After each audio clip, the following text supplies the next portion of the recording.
Beginning in October, the Army plans to station an active unit inside the United States for the first time to serve as an on-call federal response in times of emergency. The 3rd Infantry Division's 1st Brigade Combat Team has spent 35 of the last 60 months in Iraq, but now the unit's training for domestic operations. The unit will soon be under the day-to-day control of U.S. Army North, the Army service component of Northern Command.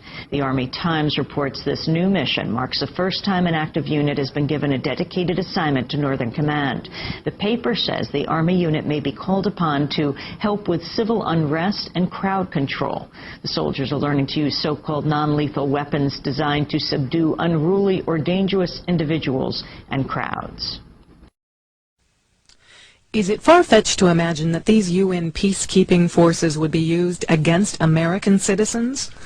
The 502nd, another unit from Fort Campbell, Kentucky, is shown here arriving as peacekeepers in Somalia, wearing their UN blue berets and UN insignia. Shortly thereafter, this same unit, the 502nd, was in Arkansas practicing house-to-house searches and seizures in a joint UN training mission called Agile Provider in the spring of 1994.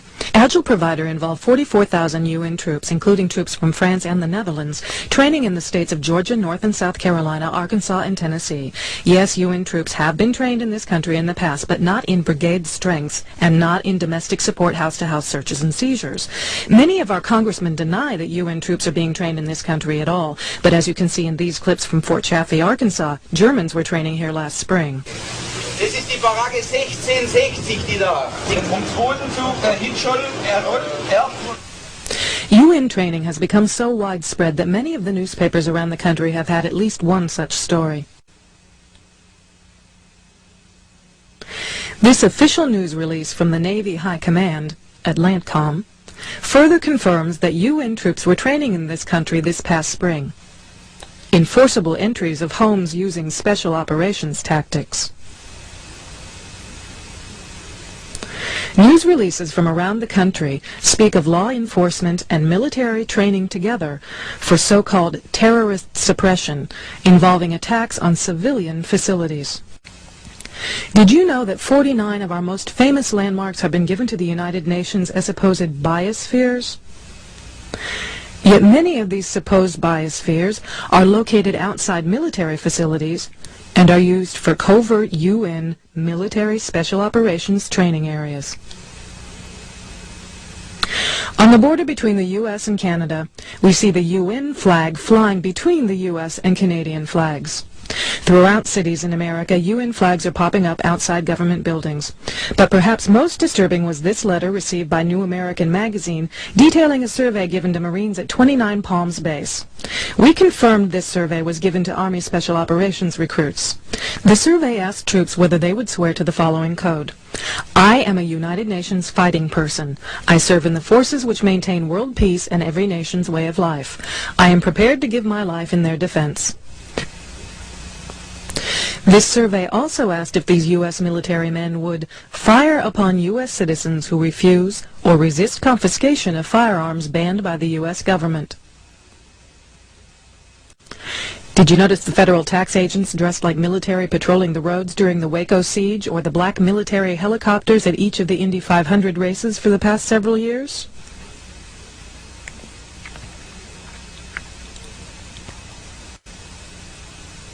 We found that these state facilities are being built in the middle of U.S. Army property, not just in Indiana, but other states, as people sent us pictures of such facilities in their states, such as this facility at Camp Pinckney in Brighton, Michigan.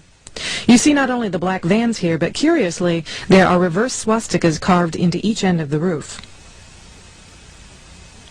We also began to receive information about the Federal Emergency Management Agency known as FEMA, such as these pictures of a FEMA facility in Texas. FEMA operations are divided into 10 regions, as we were told in this letter from FEMA.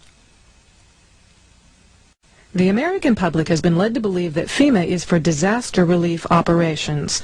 Yet if we look at military manuals such as FM 4130, the U.S. Army Civil Affairs and Operations Manual, you'll find the details about who FEMA really is. The government doesn't want this information out because, as you can see, the manual says to destroy it by any means that will prevent its dissemination. The manual says that FEMA is the executive agency that serves as the point of contact for the USG for emergency management within the United States.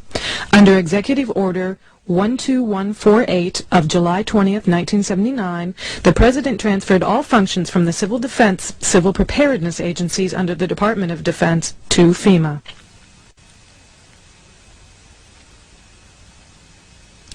FEMA develops and implements overall concepts and policy guidance and directs activities for nationwide plans and preparedness for emergencies during peace and war.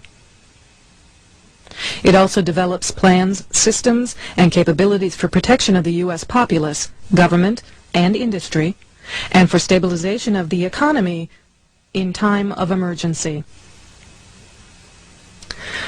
Again, we see from this military manual that FEMA is divided into 10 regions and is the command and control agency for all emergency planning. None of this sounds too sinister until you begin to find out what FEMA has done with 96% of their budget. FEMA has built prisons around the country, and they've also built underground facilities.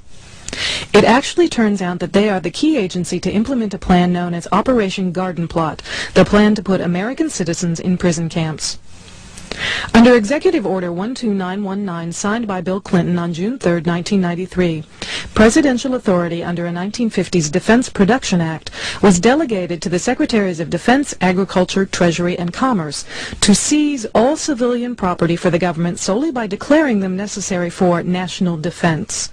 It also gave the Director of FEMA the authority to implement FEMA plans during a national emergency. Most people don't realize that this country has been in a declared state of emergency since the Federal Emergency Act was enacted in 1933, which was the beginning of FEMA, and also gave presidents the authority to issue executive orders. Each president since then has issued an executive order declaring a state of national emergency. Bill Clinton has issued 3 such orders since he took office. Shown here is a FEMA facility in Denton, Texas, where you can see mile after mile of FEMA command and control trailers. These trailers are self-sustaining and contain electrical generators and communications equipment that can be moved out anywhere in the country to start a FEMA operations center.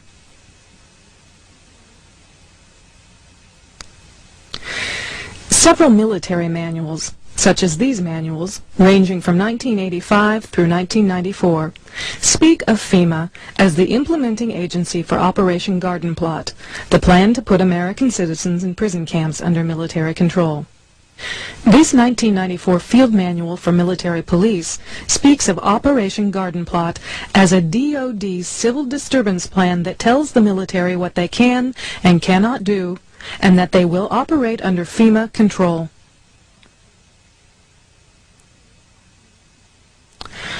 Several thousand U.S. troops are training in the U.S. this summer and fall, and if we look around us, we can see plenty of the signs and symptoms of a global takeover under the auspices of the United Nations taking place right here in our country.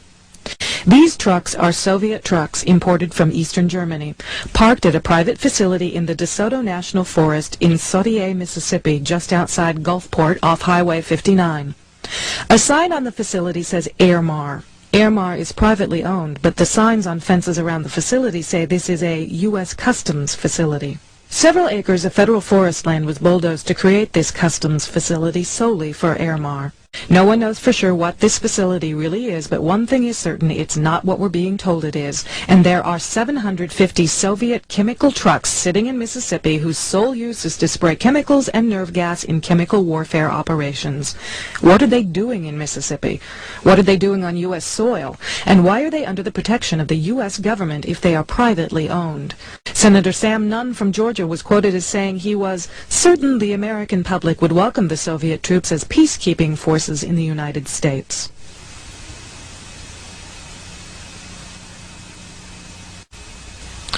Not only have these Soviet trucks been found in Mississippi, people recently photographed these 2 clearly marked Soviet vehicles in Texas. This train full of American-made tanks was one of 7 such trains that passed through Indianapolis en route to Fort Lewis, Washington in June. We were told that this was the 3rd Armored Division returning from Europe.